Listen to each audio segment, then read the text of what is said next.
Every cell in your body is separated from those around it by its outermost layer, its membrane. A cell membrane must be both sturdy and flexible.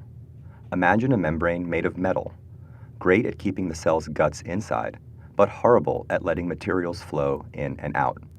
But a membrane made of fishnet stocking would go too far in the opposite direction, leaky but easily torn. So the ideal membrane falls somewhere in the middle. Over the past few centuries, we've learned a lot about the way membranes work. The tale starts in the late 1800s, when, according to legend, a German woman named Agnes Pockels was doing dishes. Her observation that not all detergents dissolve grease in the same way piqued her curiosity, so she made careful measurements of the size of soapy films that formed on the surface of a metal tray filled with water.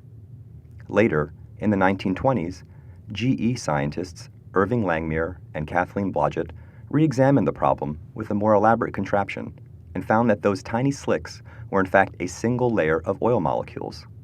Each oil molecule has one side that loves water and floats on the surface, and one side that loathes water and protrudes into the air. So what does it have to do with cell membranes? Well, at the turn of the 20th century, chemists Charles Overton and Hans Meyer demonstrated that the cell membrane is composed of substances that, like oil, have a water-loving part and a water-loathing part. We now call these substances lipids. In 1925, two scientists, Evert Gorder and Francois Grendel, pushed our understanding further. They designed an experiment meant to test whether cell membranes are made of only one layer of lipids, a monolayer, or two layers stacked on top of one another, called a bilayer. Gorder and Grendel drew blood from a dog, a sheep, a rabbit, a goat, a guinea pig, and human volunteers. From each of these samples, they extracted all the lipids from all the red blood cells and placed a few drops of this extract on a tray of water. True to form, the lipids, like oil, spread out into a monolayer, whose size Gorder and Grendel could measure.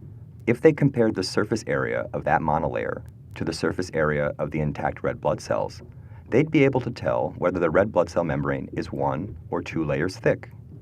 To understand the design of their experiment, imagine looking down at a sandwich. If you measure the surface area of what you see, you'll get the dimensions of a single slice of bread, even though there are two slices, one stacked perfectly atop the other.